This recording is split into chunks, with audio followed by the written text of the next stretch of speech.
Bonjour, alors aujourd'hui on va s'intéresser un peu à Apple. Pourquoi? Parce qu'ils viennent de donner leurs résultats et Apple c'est la première capitalisation mondiale, hein. Ils sont passés devant Nvidia et c'est la plus grosse société au monde. Donc des résultats qui ont été annoncés avec des chiffres, certains plutôt bons, d'autres un peu moins bons. On va voir un peu en détail ce qui s'est passé et comment on pourrait anticiper la suite sur Apple. Alors comme d'habitude avant de commencer, je rappelle que les informations et analyses données sur cette chaîne sont données à titre indicatif et ne peuvent pas être considérées comme un conseil en investissement. L'investissement en bourse est risqué, vous êtes responsable de tous les investissements que vous faites. Les chiffres, ils sont là, notamment sur le chiffre d'affaires et le bénéfice par action, avec des chiffres d'affaires déjà très forts, hein, on le voit. On était sur les 88, 90, on peinait à dépasser les 100, là on a largement dépassé les 120 milliards, hein. Plus de 124 milliards 300 millions. Alors, un peu moins bien que certaines estimations. Il y a eu quelques révisions, hein. Là, on a 124 milliards 99. On avait d'autres estimations, notamment sur Apple à 124,12. Donc, en gros, on était vers les 124. Donc, alors un chiffre d'affaires pas exceptionnel, mais plutôt largement correct. Et surtout le bénéfice par action, où là, tout le monde était à peu près d'accord, hein, sur les 2,35, on fait mieux à 2,40. Et là, on voit par rapport au trimestre précédent, c'est quand même un gros rebond et un très bon chiffre. Donc, on va voir un peu en détail ce qui a été fait, notamment sur les ventes. Et on peut voir que, notamment, les bonnes nouvelles, ça va être surtout les iPads et les Mac, avec des nouvelles puces beaucoup plus puissantes. Donc le marché, j'allais dire le marché PC, hein, le marché des ordinateurs, on va dire, des Mac, mais c'est pareil, puisque le marché PC aussi revient bien. Plutôt intéressant et beaucoup de ventes. Donc, beaucoup de chiffres sur ce secteur-là. Par contre, les ventes d'iPhone, notamment, là, il y a une petite baisse et une petite déception. On le voit, hein, des ventes d'iPhone à 69 milliards contre 71 espérés. Donc, on a une petite baisse, hein, d'environ près de 3%. Moins bien, 2 à 3%, notamment en Chine, pas assez importante. Le chiffre d'affaires, on l'a vu. Et je voulais voir aussi les ventes d'iPhone, hein, d'iPad pardon, et de Mac largement au-dessus. Et là, on a des chiffres plutôt intéressants avec 8 milliards 99 sur les Mac et 8 milliards sur l'iPad, au-dessus des 7,96 et 7,32. Donc là, on voit qu'il y a vraiment une hausse, hein, intéressante et un marché sur ce secteur-là qui est en pleine progression. Je voulais voir aussi ça, notamment par rapport au chiffre d'affaires qu'on a vu et le résultat net.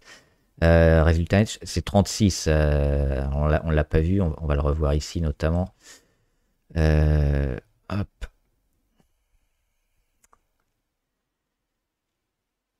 Donc là, c'est les chiffres de l'iPhone, hein, qu'on a vu tout à l'heure à 69 milliards. Et les chiffres que je voulais voir, c'était le résultat net avec 36 milliards. On le voit ici, 36 milliards 33. C'est le bénéfice sur le trimestre de la part d'Apple. Là, on a le chiffre total, le chiffre d'affaires et le bénéfice, 36 milliards. Et on va voir donc à quoi ça correspond. Là, on a les derniers trimestres. Et on a donc les plus de 124 milliards. Donc on dépasse ce qui avait été fait ici il y a un an. On est ici, hein, sur fin 2024. Donc plus de 124 milliards et un bénéfice de près de 36 milliards. Là aussi, hein, c'est par rapport au résultat net qui était, on le voit, plutôt en baisse. On a un gros rebond. On a des marges qui se sont améliorées.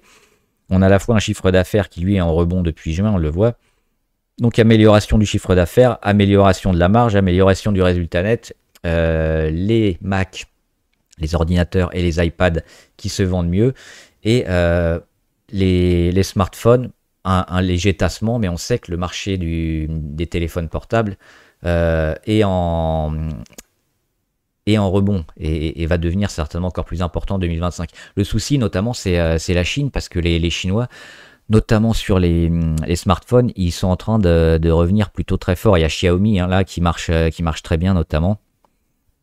Et donc c'est un peu la difficulté, mais avec les nouvelles stratégies IA notamment intégrées au smartphone, la direction espère que ça monte plutôt fort. On va regarder le cours et la réaction du marché hein, suite à ces résultats. Alors c'est toujours un peu volatile, hein, des fois ça monte, ça baisse un peu fortement, il faut attendre probablement quelques heures et on aura une idée un peu plus nette encore demain. Mais c'est toujours intéressant de voir les réactions du marché suite aux chiffres qui ont été donnés. Donc là c'est la fin de journée. Aujourd'hui, et déjà on en parlait notamment sur le rebond des 219, hein, avec une consolidation sur moyenne à 200. Les indicateurs aussi qui nous amènent un rebond. On revient sur l'ancienne résistance à 236. Et on en est là parce que ce soir, on donne les résultats. Alors, qu'est-ce que ça a fait on peut voir notamment, on va mettre à jour, dans un premier temps, on a un peu baissé. Hein, on a baissé jusqu'à 1 à 2%. Vers les 233. Et puis là, depuis quelques minutes, ça a été largement acheté pour un gain de un peu plus de 3%, 3% et demi par rapport au cours de clôture. Donc ce qui fait presque 5% là d'augmentation assez rapide. Alors il faudra attendre encore. Hein. Il y a des échanges comme ça encore pendant plusieurs heures, notamment par les professionnels, quand le marché est clôturé. Donc ça peut encore bouger. Moi, je regardais Visa aussi notamment. Visa, ils sont intéressants. Ils ont donné des chiffres encore super bons. On en reparlera éventuellement si ça vous intéresse, mais ils ont donné des chiffres encore supérieurs aux attentes. Et on voit que le cours de Visa est toujours plutôt favorable. Et donc, Apple, pour l'instant, donc les ventes, je pense que les ventes d'iPhone et les chiffres d'affaires qui n'a pas été énormément acheté dans un premier temps, ça a peut-être fait un peu défaut. Et on s'est pas rué sur l'action, mais on le voit, on a baissé quand même assez mollement, donc il n'y a pas eu de grosses ventes et de panique. Et alors là, si cette hausse, ce serait plutôt intéressant, elle traduirait les perspectives et la visibilité, le marché ordinateur avec les Mac et les nouvelles puces qui marchent plutôt bien, et les smartphones. Il y a les services aussi, alors je ne sais pas si je l'ai noté quelque part, je l'ai lu. Notamment sur les services qui étaient intéressants. On va voir. Il y a un secteur sur le service où Apple. Est-ce que c'est là? Là, c'est les ventes d'IA d'iPhone. Où les services, notamment sur Apple, ont été plutôt excellents.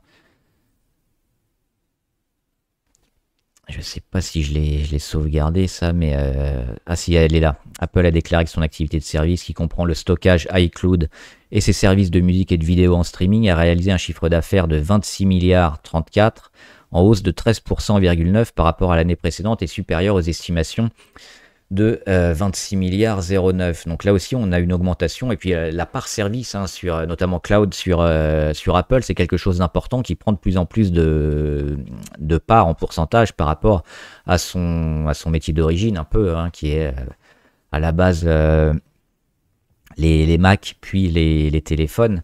Et ça, c'est aussi une donnée plutôt intéressante, hein, de voir ce chiffre sur les services et tout ce qui est cloud progresser. Donc plutôt intéressant, je pense, sur Apple.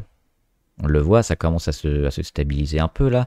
Plus de 3%. Alors actuellement, ça nous mettrait le cours à 245